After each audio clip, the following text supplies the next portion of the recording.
Welcome back to The Weekend Vibe, the podcast where we talk about everything related to your favorite days of the week, weekends. I'm your host, Mark, and today I have a special guest with me, my good friend, Lily. She's someone who absolutely loves weekends, and I thought it would be fun to have a chat about what makes weekends so special, how we spend them, and maybe even some ideas for making the most of your time off. Welcome, Lily. Hi, Mark. Thanks for having me. I love weekends, so I'm excited to be here and talk about it. Let's check some key words. Weekend, the period from Friday evening to Sunday night, typically a time for rest, leisure, and activities outside of work or school. Mini vacation, a short break or period of relaxation within everyday life, similar to a small holiday. Recharge, to regain energy or strength, often through rest or relaxation. Hiking, walking in nature, typically on trails or paths, as a recreational activity. Brunch, a meal that combines breakfast and lunch, usually enjoyed leisurely during late morning or early afternoon. Spontaneity, the quality of being spontaneous, making unplanned or impulsive decisions. Hobbies, activities done regularly for pleasure during free time. Learning a new skill, the process of acquiring new abilities or knowledge outside of one's regular routine. Overscheduling, having too many planned activities, leading to stress or exhaustion. Disconnect, to stop engaging with work, technology, or responsibilities to relax or unwind. Guilt, feelings of responsibility or remorse for not being productive or for taking time off. Rest, relaxation or sleep, especially to recover strength and energy. Quality time, time spent meaningfully with loved ones, free from distractions. Unwind, to relax after a period of stress or activity. Flexibility, the ability to adapt or change plans easily without stress. Tips, suggestions or pieces of advice aimed at improving or optimizing a situation.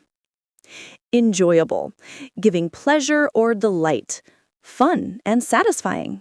Awesome. Let's start with a simple question. What does the weekend mean to you?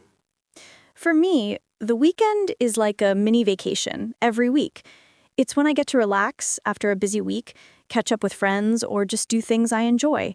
It's also a chance to recharge and prepare for the upcoming week. That's a great point.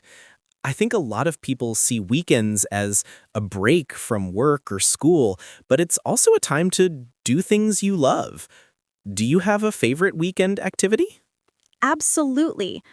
I love going hiking or exploring new places nearby. Nature helps me clear my mind. And I also really enjoy having long brunches with my friends, just taking it slow and chatting. That sounds wonderful. I've noticed that around the world, weekends can look pretty different. In some countries, people have Saturday and Sunday off, but in others, it's just one day. How do you usually spend your weekends? Mostly Saturday and Sunday. Definitely. I like to keep Sundays more relaxed, maybe doing some cleaning, reading a good book, or just binge watching a series. On Saturdays, I tend to be a bit more active, like going to a park or trying out a new hobby. Speaking of hobbies, do you think weekends are good for learning something new or starting a project? Definitely. I always try to dedicate some time to hobbies or learning new skills. It's a relaxing way to spend time and also gives me a sense of achievement. For example, I've been trying to learn how to play the guitar on weekends. Nice. I've been thinking of taking up cooking. Weekend mornings seem perfect for experimenting in the kitchen. Do you think planning your weekend activities is helpful, or do you prefer to keep things spontaneous? I think a mix is best. Planning helps ensure I get to do the things I want, but leaving some room for spontaneity makes it more exciting. Sometimes the best memories happen when I decide on a whim to try something new, like visiting a different part of town or going out for ice cream. I agree. Spontaneity can make weekends more fun. Now, in your opinion, what are some common mistakes people make when it comes to weekends? I think one mistake is overscheduling and not leaving enough time to relax. Sometimes people try to pack every hour with activities and end up feeling more tired. Another is working or checking work emails. Sometimes it's hard to disconnect, but weekends should be about recharging. Very true. Disconnecting from work is crucial. Do you ever feel guilty about taking time off or doing nothing on weekends? Honestly, yes. I used to feel guilty, but I realized that rest is just as important as productivity. You can't enjoy your free time or be creative if you're burnt out. So now, I give myself permission to just relax without guilt. That's a healthy mindset. Before we wrap up, any tips for our listeners on how to make their weekends more enjoyable? Sure. My tips would be try something new each weekend. You never know what you might enjoy.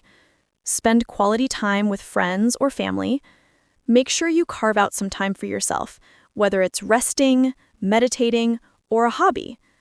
Disconnect from technology for a bit to really unwind. Plan ahead, but stay flexible. You don't want to turn it into a stressful schedule.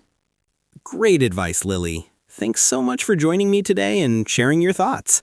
I think our listeners will find it inspiring. Thanks for having me, Mark. It was fun.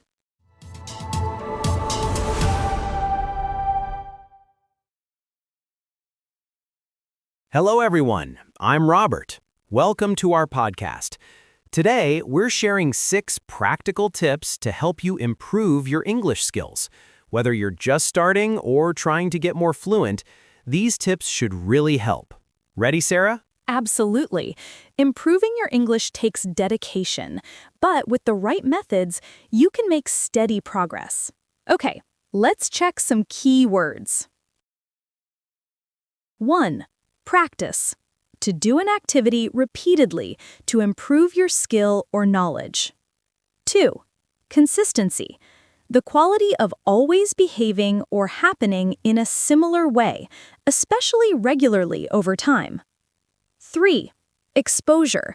The state of being introduced to new ideas, experiences, or substances, especially gradually or repeatedly. 4. Pronunciation. The way in which a word or language is spoken. 5. Vocabulary. The set of words known and used by a person or group. 6. Fluency. The ability to speak or write a language smoothly, easily, and accurately. 7. Confidence.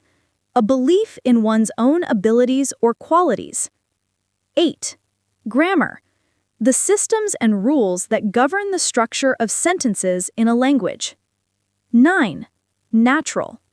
Using language in a way that sounds typical or like that of a native speaker. 10. Journey. A process or development involving gradual progress over time. Let's start with the first tip. Tip 1. Practice daily. The first tip is to practice every day. Even just 10 to 15 minutes daily can add up. Regular practice helps your brain get used to the language, making it easier to remember new words, grammar rules, and pronunciation. It's better than long sessions once a week because consistent exposure keeps the language fresh in your mind. Exactly. Daily practice builds a habit. Whether it's reading, listening, or speaking, doing something every day ensures continuous improvement and reduces the chance of forgetting what you've learned. Tip 2. Listen to English content. Next, listening is crucial. Try to listen to English podcasts, music, or watch movies and TV shows in English. This helps you get used to different accents and speeds of talking, which improves your listening skills. Plus, you pick up natural pronunciation and common phrases. And it's fun. When you listen regularly, you start understanding the rhythm and intonation of English.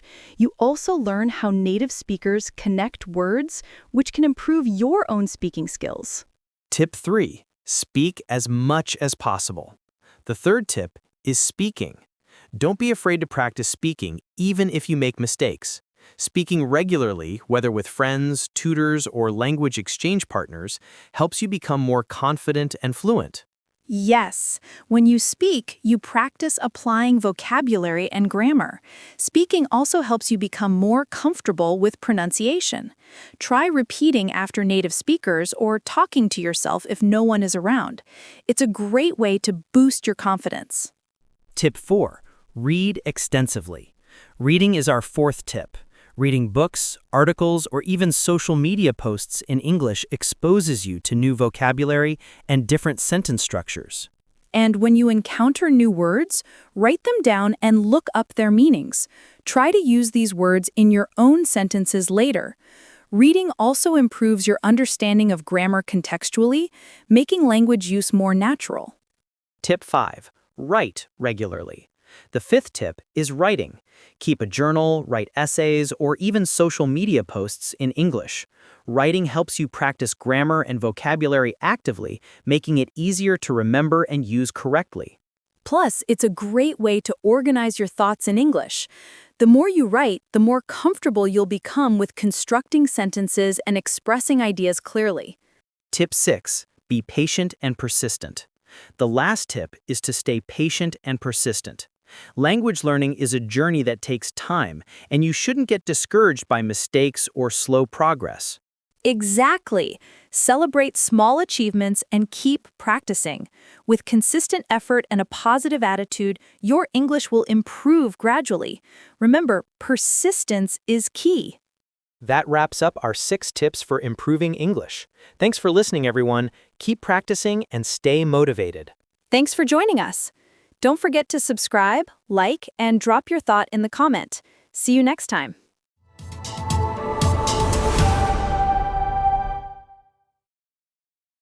Welcome, everyone, to our special episode about the future of jobs. I'm John. And I'm Emily. Today, we're going to have a long, detailed conversation about what jobs might look like in the coming years, how technology is transforming the workplace, and what skills will be most valuable. Let's check some key words. 1. Automation. The use of technology, such as robots or software, to perform tasks that were previously done by humans, increasing efficiency and productivity. 2. Artificial intelligence, or AI. Computer systems designed to perform tasks that normally require human intelligence, like learning, reasoning, and problem solving. 3. Remote work. Working outside of a traditional office environment, often from home, facilitated by digital communication tools. 4. Gig economy. A labor market characterized by short-term, freelance, or temporary jobs instead of fixed, long-term employment. 5. Reskilling. The process of learning new skills to adapt to changing job requirements or to transition to a different career. 6. Upskilling. Enhancing current skills to make workers more effective and adaptable in their roles or in evolving industries. 7. Lifelong learning. The ongoing, voluntary, and self-motivated pursuit of knowledge and skills throughout an individual's life. 8. Soft skills. Personal attributes and interpersonal skills such as communication, empathy, teamwork, creativity, and problem solving that complement technical abilities. 9. Digital literacy. The ability to effectively use digital technologies, tools, and platforms for communication, data management, and problem solving. 10. Green jobs. Jobs that contribute to environmental sustainability and ecological health, such as renewable energy, conservation, and sustainable agriculture. 11. Future skills. The abilities and knowledge considered essential for working effectively in evolving job markets, including adaptability, emotional intelligence, and technological proficiency. 12. Job automation. the process where tasks or entire job roles are performed by machines or software without human intervention. 13. Critical thinking. The ability to analyze facts objectively, evaluate different perspectives, and make informed decisions. 14. Creativity. The capacity to generate innovative ideas, solutions, and approaches to complex problems. 15. Emotional intelligence. The skill to recognize, understand, and manage one's own emotions and influence the emotions of others. Exactly, Emily. This is a big topic because everything is changing so fast. From artificial intelligence to remote work, the future of employment is full of both challenges and opportunities. Right. Let's start by talking about some key terms that are really important when discussing the future job market. For example, what do we mean by automation? Well, automation refers to the use of technology, like robots or software, to perform tasks that humans used to do manually. It's been around for a long time, but now it's faster, smarter, and more widespread. Think of factory robots or even AI systems that can handle customer service. Yes, and with the rise of automation, a lot of jobs are changing or even disappearing. But at the same time, new jobs are popping up. For example, roles like AI specialists, data analysts, and robotic maintenance experts. Exactly. That's a perfect transition to talk about artificial intelligence, or AI. AI involves computer systems that can perform tasks that normally require human intelligence, like decision-making, language understanding, or pattern recognition. And AI is everywhere now, from voice assistants like Siri and Alexa to recommendation systems on Netflix and Amazon. It's shaping many industries and creating new career paths. Right, but it also poses a big question. Will AI take over a significant number of jobs and make certain roles obsolete? That's a common concern. Some jobs will definitely be automated, especially repetitive, routine tasks. But at the same time, AI can augment human work, helping us do our jobs more effectively, rather than replacing us entirely. That's an important point. Let's talk about remote work, an area that has seen explosive growth, especially due to the recent global shifts. Definitely, remote work isn't just about working from home. It's about flexibility, access, and sometimes even global collaboration. Many companies now realize that employees can be just as productive outside traditional office environments. And this shift is opening up opportunities for people around the world. A software developer in India can collaborate on projects with a team in New York, and it's all facilitated by technology. But it also comes with challenges. For example, managing remote teams requires different leadership skills, and not everyone has access to reliable internet or a conducive home environment. True, the digital divide remains a concern. Now, shifting gears a little, let's talk about the gig economy, a topic we both find very interesting. Yes, the gig economy involves short-term, freelance, or contract work instead of traditional full-time jobs. Platforms like Uber, Airbnb, and Fiverr have popularized this model. It allows for flexibility and independence. People can choose when and how much to work.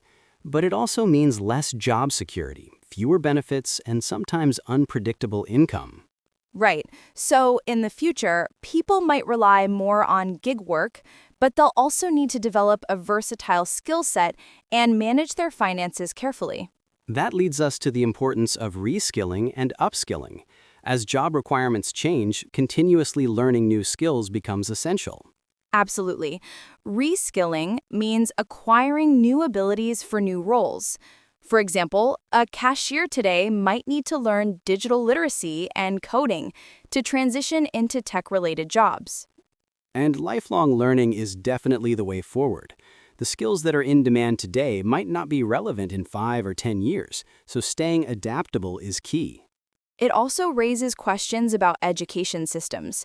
How do schools and universities prepare students for careers that don't even exist yet?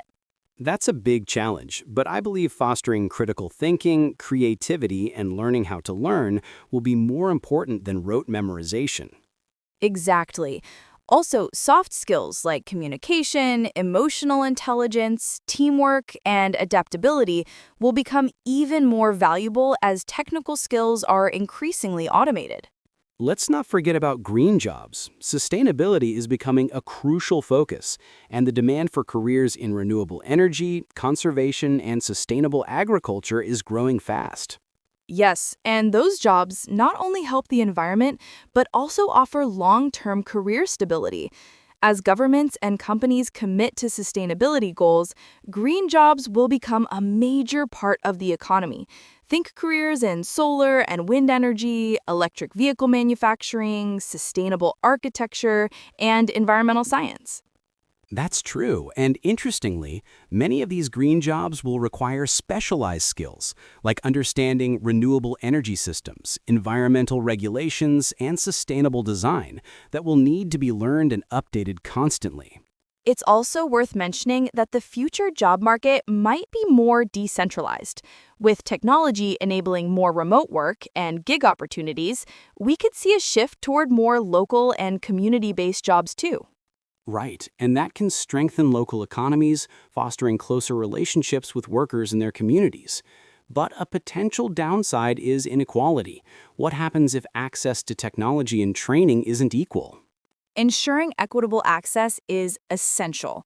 Governments and organizations will need to invest in education and training programs so that everyone has a fair chance to participate in this evolving job landscape. Absolutely. Now let's talk about the skills needed for the future worker. You mentioned soft skills earlier, Emily. Can we go deeper into what specific skills will be most valuable? Sure. Besides technical know-how, skills like problem solving, critical thinking, and creativity will be crucial. Machines can handle a lot, but uniquely human skills like empathy, ethics, and innovation are hard to replicate. And communication skills are more important than ever. Whether you're working remotely or in a team, clearly articulating your ideas and listening effectively will set you apart. Exactly. Plus, adaptability. Being able to pivot when circumstances change is vital. The pace of change is so rapid that those who resist learning new things may get left behind. That's why cultivating a mindset of lifelong learning is essential. Continuous education, whether through online courses, workshops, or self-study, will be part of everyday life. And let's not forget about emotional intelligence, the ability to understand and manage your own emotions and those of others, which is key for leadership and collaboration. Now, I want to ask you, Emily, how do you think the traditional education system needs to change to prepare students for this future? That's a big question. I think schools should focus more on teaching adaptability, problem solving, and digital skills from an early age. Also, fostering creativity and collaboration through project-based learning and real-world problem solving. And incorporating more technological tools and platforms so students become comfortable with virtual collaboration and digital literacy. Exactly. Plus, encouraging a growth mindset. The belief that abilities can be developed through dedication and hard work is vital for resilience in this fast-changing environment. So, to sum up, the future world of work will be shaped by technological advances, changing economic models, and environmental priorities. Success will depend on flexibility, continuous learning, soft skills, and an openness to change. Well said. And it's important for all of us to stay proactive, whether we're students, job seekers, or seasoned workers. The key is to embrace change and see it as an opportunity rather than a threat. Absolutely. The future is not something to fear, it's something to prepare for and shape with our skills and mindset. If you've enjoyed this long discussion, we'd love for you to like this episode, comment with your thoughts, what future jobs excite you the most, and share it to spread the knowledge. And don't forget to subscribe to stay updated on all our future episodes. We'll continue exploring exciting topics about work, technology, and how to thrive in the changing world. Thanks so much for listening. Stay curious, keep learning, and see you next time.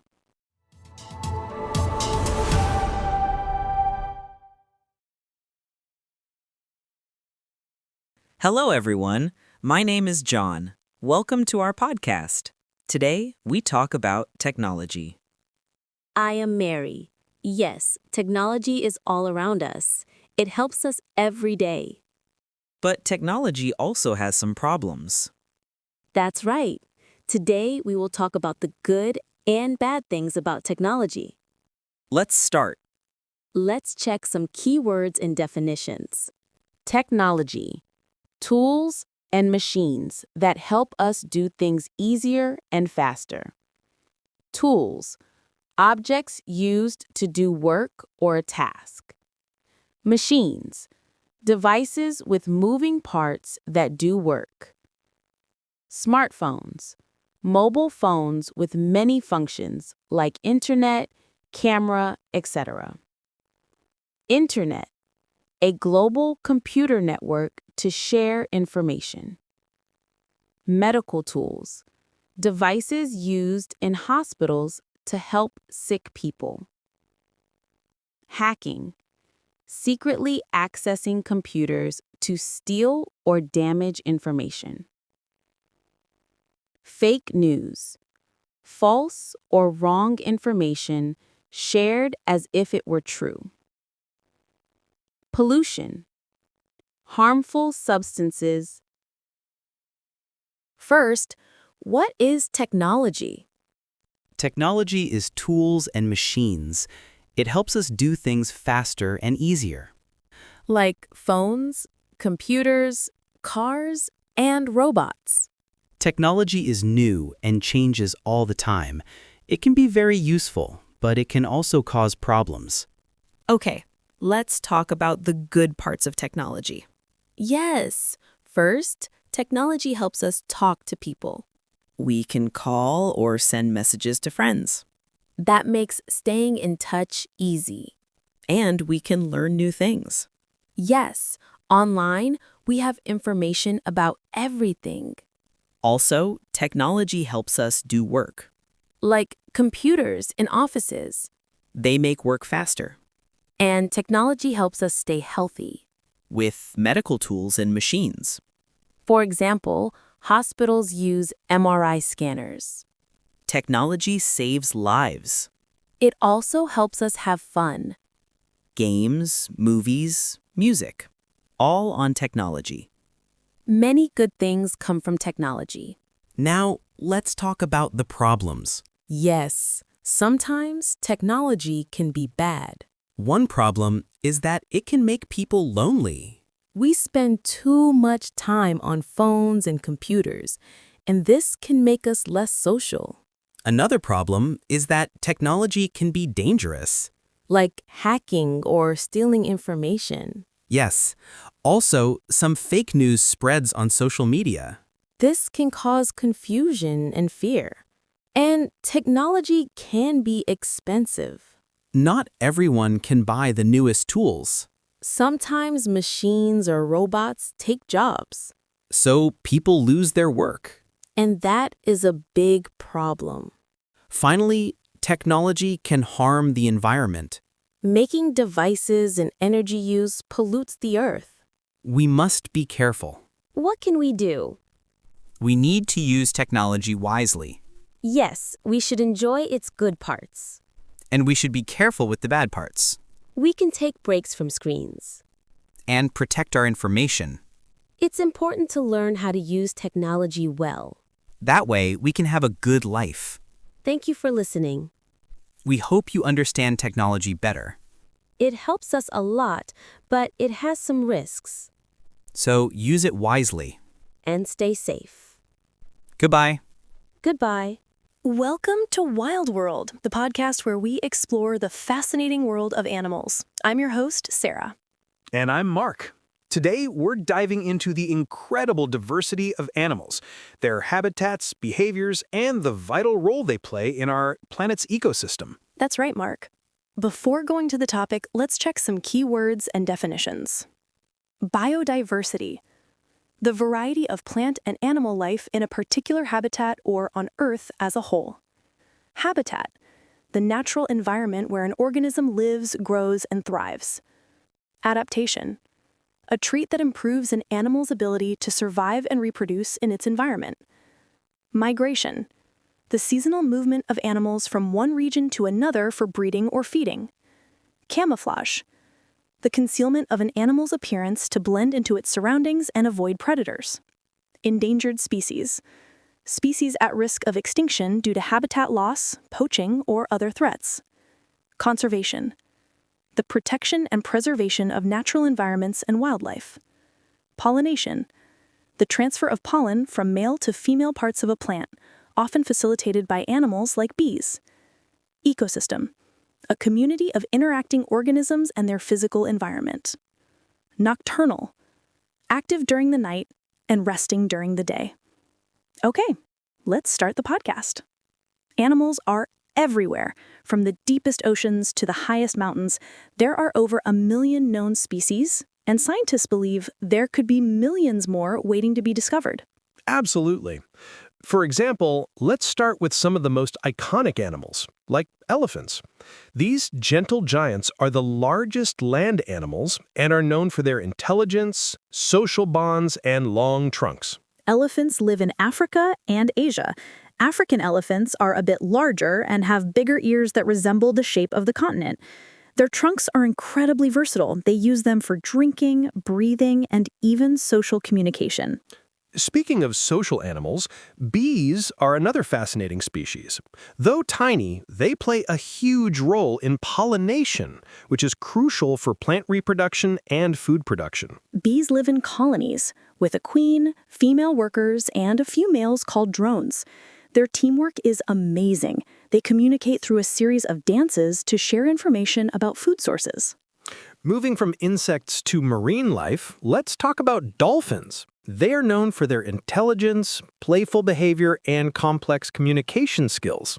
Dolphins are social animals too. They form pods and have intricate signals.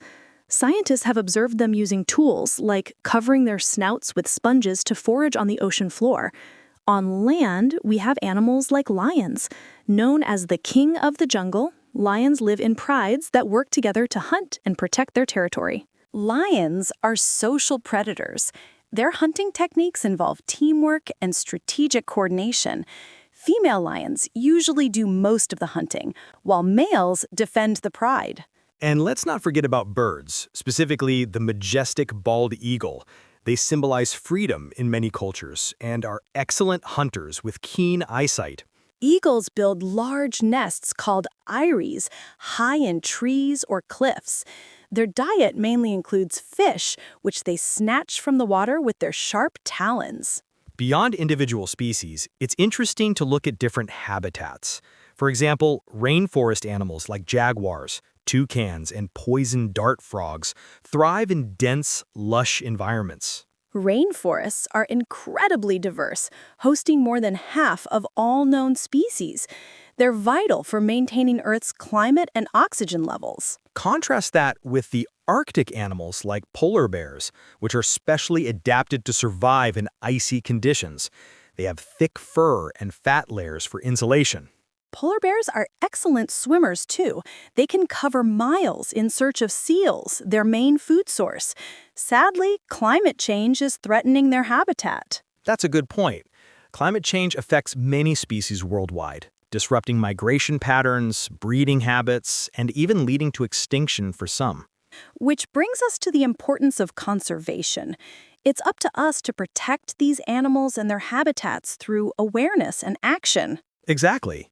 Many organizations work tirelessly to protect endangered species like tigers, rhinoceroses, and orangutans from poaching and habitat destruction. Education is key. The more people learn about animals and their roles, the more support there is for conservation efforts. On a more personal note, animals also have significant impacts on our lives, whether as pets, therapy animals, or simply sources of inspiration and wonder. Pets like dogs and cats provide companionship and have been shown to reduce stress and improve mental health. They truly become part of the family. In fact, animals like therapy dogs and horses are used in various therapeutic settings to help people recover emotionally and physically. It's incredible how animals connect with humans on such a deep level. Their presence can bring comfort, joy, and even aid in healing. One of the most fascinating aspects of animals is their ability to adapt. For instance, camels are perfectly adapted to desert life. They store fat in their humps and can go long periods without water. That's right. Camels also have thick eyelashes and nostrils that can close to protect them from sandstorms. Their unique adaptations help them survive in harsh environments where many other animals would struggle. Speaking of adaptations, some animals develop incredible camouflage to hide from predators or ambush prey. Take the chameleon, for example. Its ability to change color helps it blend into its surroundings. Camouflage is a survival mechanism used by many species, like the snow leopard, which has a thick coat and rosetted spots to blend into snowy rocks and mountain terrain. On the topic of survival, migration is another impressive behavior. Monarch butterflies migrate thousands of miles from North America to central Mexico to escape harsh winter conditions. And whales, like the gray whale, undertake long migrations from feeding grounds in the Arctic to warm breeding lagoons in Baja California. These migrations can cover over 10,000 miles. It's amazing how animals navigate such vast distances.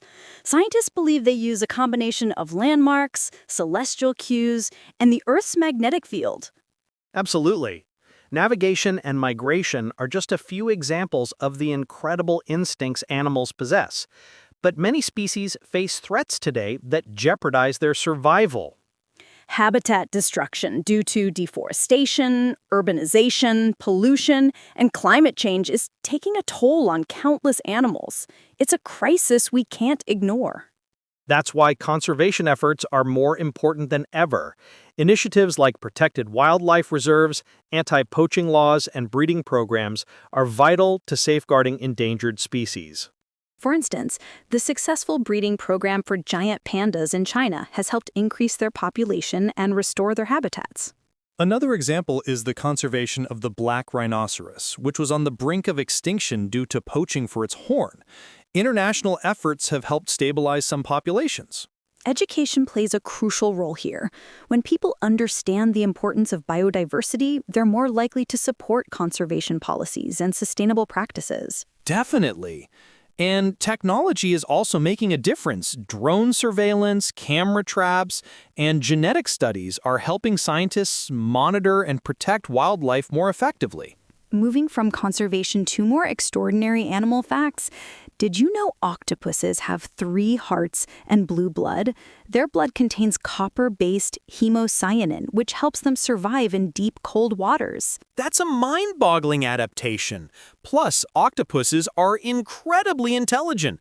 They can solve puzzles, escape enclosures, and even mimic other animals to avoid predators. Their intelligence is comparable to that of some mammals, and scientists believe they might even have some form of consciousness. It really shows how complex invertebrates can be. And let's not forget about birds. Some species are capable of remarkable feats. For example, the Arctic tern holds the record for the longest migration, traveling from the Arctic to the Antarctic and back each year. That's nearly 25,000 miles round trip. Their navigation skills are truly extraordinary and underscores how vital these migrations are for their breeding and feeding cycles. Now, shifting to domesticated animals, pets like dogs and cats have been companions to humans for thousands of years. They offer unconditional love and even help in various tasks. Yes, service animals assist people with disabilities, helping them gain independence. Guide dogs, for example, can help people with visual impairments navigate safely. And therapy animals are used in hospitals, nursing homes, and schools to provide comfort and reduce anxiety. Their presence can be incredibly healing. Interestingly, dogs have been bred for specific traits: herding, guarding, hunting, and companionship. Each breed has unique characteristics suited to different needs. Cats, on the other hand, are more independent but also form tight bonds with their owners. Their natural hunting instincts make them excellent pest controllers. It's heartwarming how animals like elephants and dolphins display characteristics of empathy and social bonds. They comfort each other, mourn their dead, and even help injured members of their groups. That raises interesting questions about animal emotions and consciousness. Many scientists now believe that animals experience a range of feelings similar to humans: joy, grief, fear, and love. Which is why it's essential to treat animals with respect and care. Their well-being is directly linked to the health of our planet. As we conclude today's episode, I want to remind our listeners that animals. Absolutely, Mark. Animals have been part of human culture for thousands of years. They appear in our stories, art, mythology, and religions. For example, the lion is often seen as a symbol of courage and strength. And animals like the fox or the wolf have symbolized cunning and loyalty in different cultures. These stories reflect our respect and admiration for their qualities, but also our desire to understand and connect with them. In many traditions, animals are considered spiritual guides or totems. Indigenous peoples around the world hold animals sacred, seeing them as messengers or embodiments of natural forces. That deep connection is a reminder of the importance of respecting animal life and habitats.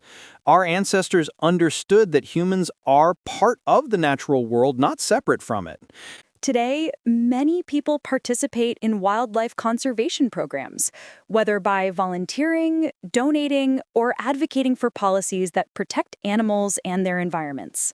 There are also citizen science projects where everyone can help, like tracking bird migrations or reporting sightings of endangered species through apps and community programs. Education is a powerful tool. Schools and organizations worldwide teach kids about biodiversity and the importance of conservation from a young age. And social media has made it easier than ever to raise awareness. Sharing images, stories, and information can inspire others to take action and get involved. One example is the global movement to ban single-use plastics, which often end up in oceans, harming marine life. Small lifestyle changes can make a big difference. Recycling, reducing waste, supporting sustainable products, these are ways we can help protect animals from pollution and habitat destruction. Pet adoption is another way to provide animals with loving homes instead of supporting unethical breeding practices. Every adoption saves a life.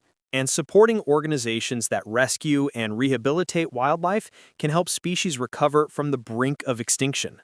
It's inspiring to see communities come together for conservation initiatives, whether planting trees, cleaning beaches, or creating wildlife corridors. Truly, every effort, big or small, counts. Our collective actions can have a positive impact on the survival of countless species. Before we wrap up, let's share some simple ways listeners can get involved. For instance, reducing your ecological footprint, supporting local conservation projects, or learning about native species in your area. And volunteering at local shelters, participating in citizen science, or even just spreading awareness among friends and family.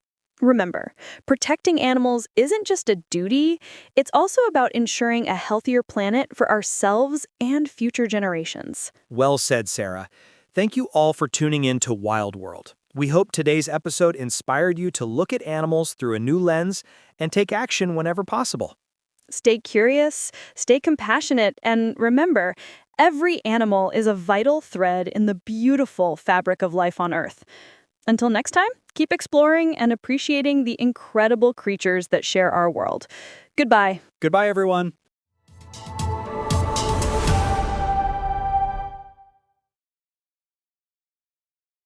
Hey, Emma. It's so great to see you today. How are you feeling? Hi, Tom. Honestly, I've been a bit overwhelmed lately. Work has been hectic, and I haven't had much time to relax. I've been telling myself I need to take a break, but I keep putting it off. I understand completely. Life gets busy sometimes. But one of the simplest ways to reset and recharge is just going for a walk. It might sound trivial, but honestly, it can be incredibly beneficial for both your mind and body.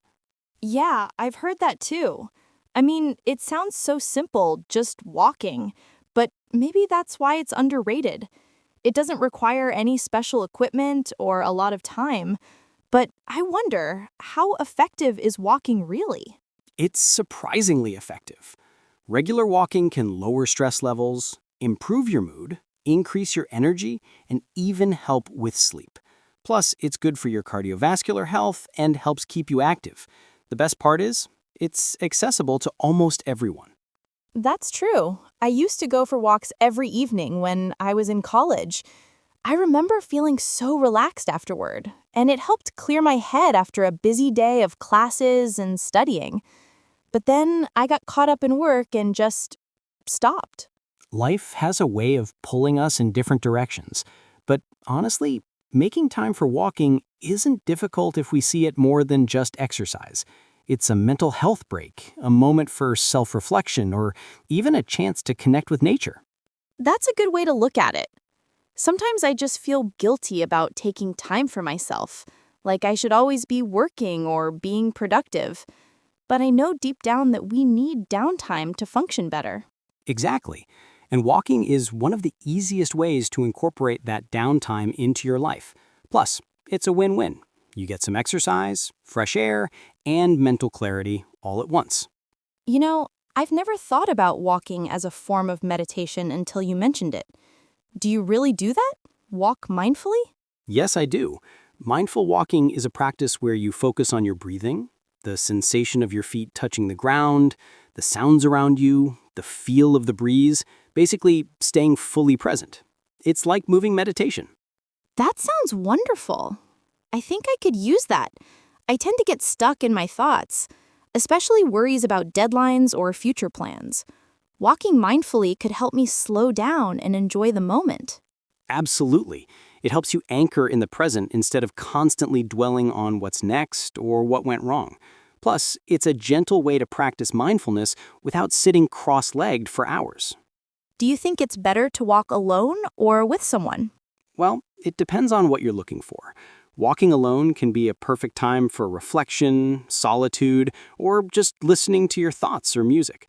But walking with someone adds social connection and makes it more enjoyable, especially if you want to chat or catch up. I do like the idea of walking with a friend. It's a good way to stay committed, like having a walking buddy who encourages you to go out, even on days when you don't feel like it. Exactly. Accountability helps. Plus, conversations during walks can be really enriching. You hear different perspectives, share your thoughts, and even come up with new ideas. That's true. I think I actually miss those long conversations I used to have while walking in campus parks or around the neighborhood. It's amazing how sometimes walking can make talking feel more relaxed and natural. Yeah, there's something about moving in rhythm with someone that creates a comfortable flow. No awkward silences or the stress of sitting face to face in a stuffy room. Besides, walking can be so much more than just getting from point A to point B. It's like a mini escape, a way to disconnect from screens and the chaos of daily life. I agree. And speaking of locations, do you have favorite places to walk? Do you prefer city streets, parks, or trails?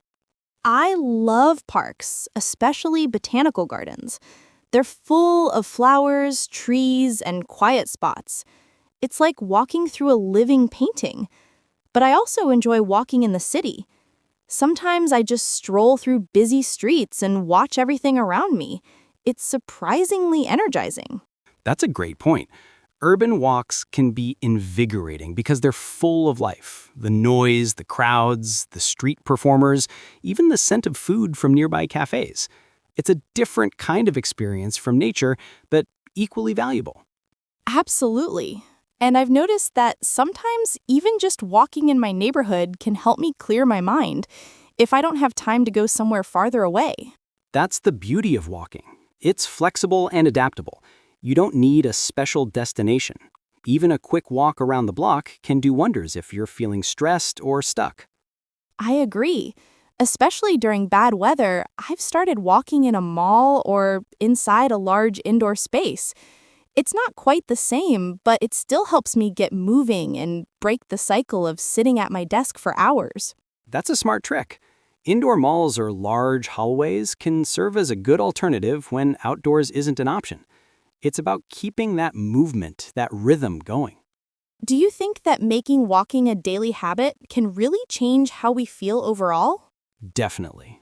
Daily walking, even if it's just for 15 to 20 minutes, can lead to long-term improvements in mood, stress resilience, and physical health.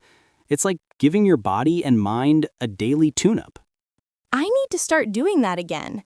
I think the key is just to commit to it, even if it's a short walk. Sometimes I tell myself I don't have enough time, but I realize that even 10 minutes can be enough if I do it consistently. Yes, consistency is key. And just finding the right time for you, morning, lunch break, evening, that helps make it a routine. Once it becomes a habit, it feels natural and almost automatic. I'm inspired to start tomorrow. Maybe I'll set a little goal, like walking every morning for 15 minutes. And if I enjoy it, I can gradually increase the time. That's a perfect plan. And remember, don't put pressure on yourself. The goal is to enjoy the experience and benefit from it, not to push yourself too hard. Thanks, Tom. I appreciate your advice and enthusiasm. Sometimes I forget how something as simple as a walk can be so powerful. Anytime, Emma. Sometimes the simplest activities give us the most profound benefits. Just stepping outside and moving forward is a step toward health and happiness. And I guess I'll make it a point to explore different places too. Parks, neighborhoods, maybe even trying new routes. Variety keeps it fresh and interesting. Absolutely. Exploring new paths can make your walk feel like an adventure. Plus, it's a great way to discover hidden gems in your area. Well, I guess I'm off to prepare for my walk tomorrow. Thanks again for the motivation. You're welcome. Enjoy your walk, and if you ever want to chat again about your experiences or share new routes, I'll be here. Deal. Have a good day, Tom. You too, Emma. Take care and happy walking.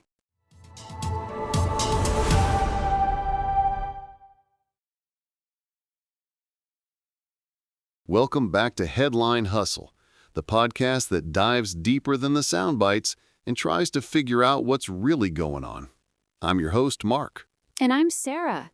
Ready to wade through the news swamp this week, Mark? Knee-deep in it already, Sarah.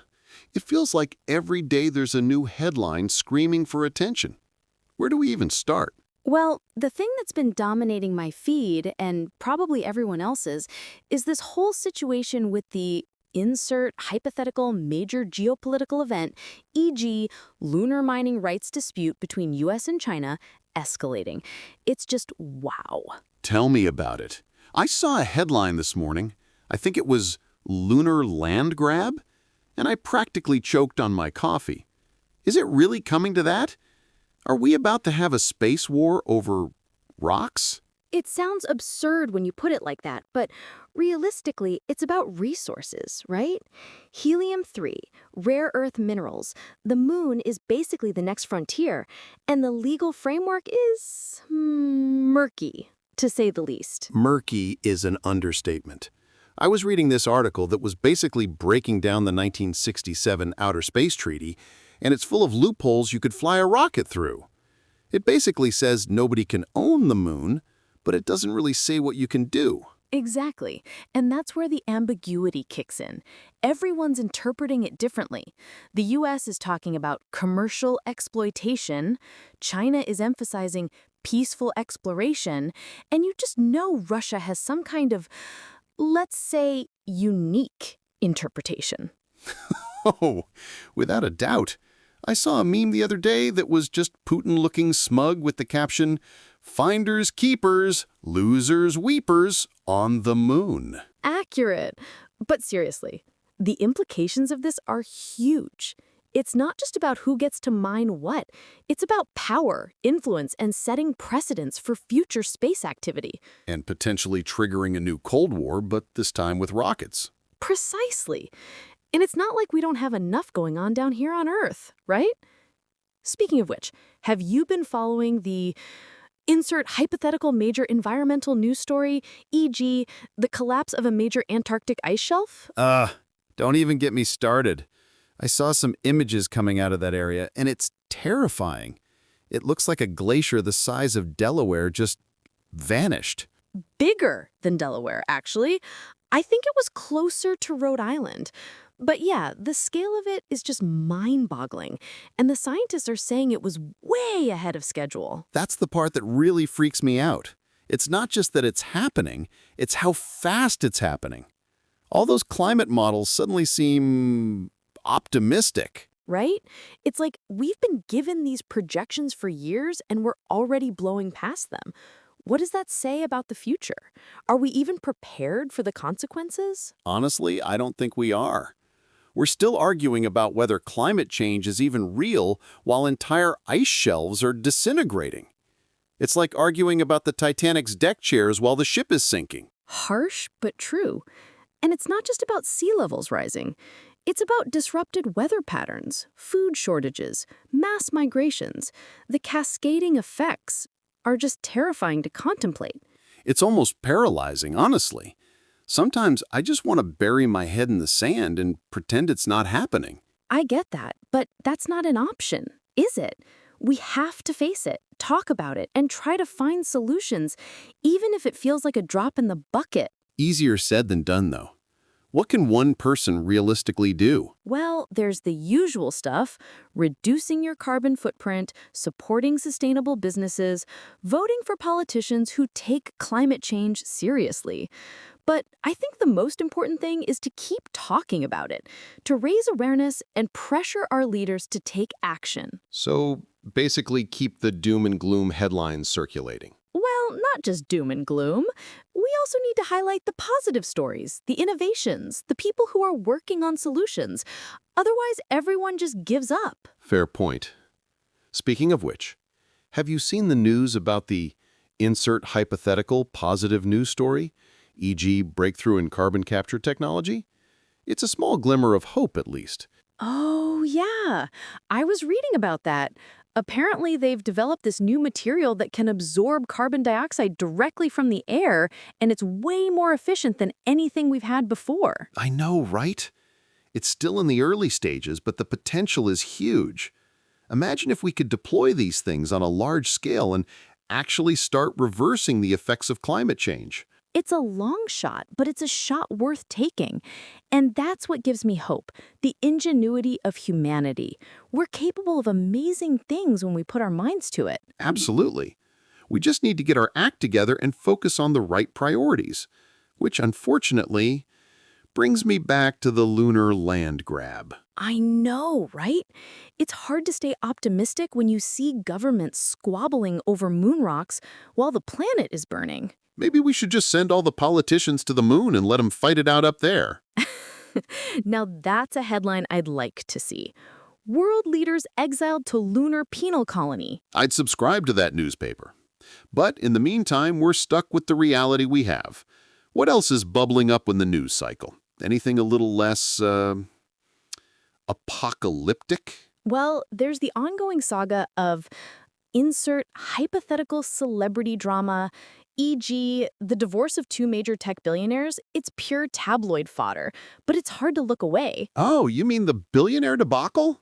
I saw something about a leaked yacht party. Allegedly leaked, allegedly a yacht party, allegedly involving a llama. Okay, I made up the llama. You had me going there for a second. But seriously, why are we so fascinated by the lives of the ultra-rich? I think it's a combination of things. Partly it's escapism. We get to peek into a world of unimaginable wealth and privilege. Partly it's schadenfreude. We secretly enjoy seeing them stumble and fall. And partly it's just good old-fashioned gossip. Fair enough. I guess we all have our guilty pleasures. Although I have to admit, I find the whole thing a little distracting. Like, are we really focusing on the right things when we're obsessing over celebrity divorces? That's the constant tension, isn't it? It's important to stay informed about serious issues, but we also need a little bit of levity in our lives. Otherwise, we'd all go crazy. True. So a little bit of billionaire drama to cleanse the palate after all the geopolitical and environmental doom and gloom. Exactly. Think of it as a mental palate cleanser. Okay, I can get behind that. But let's promise ourselves we won't spend too much time dissecting the details of their prenuptial agreements. Deal. Unless there's a llama involved, then all bets are off. Agreed. So, to wrap things up, what's your overall take on the news this week? Feeling optimistic, pessimistic, or somewhere in between? I'm leaning towards cautiously optimistic. The world is a mess, no doubt about that, But there are a lot of smart, dedicated people working to make it better, and that's what keeps me going. I'm with you. It's easy to get overwhelmed by the negativity, but we can't lose sight of the hope. And we can't stop talking about the issues that matter. Exactly. So keep reading, keep listening, and keep asking questions. And we'll be back next week with another dose of Headline Hustle. Thanks for tuning in, everyone.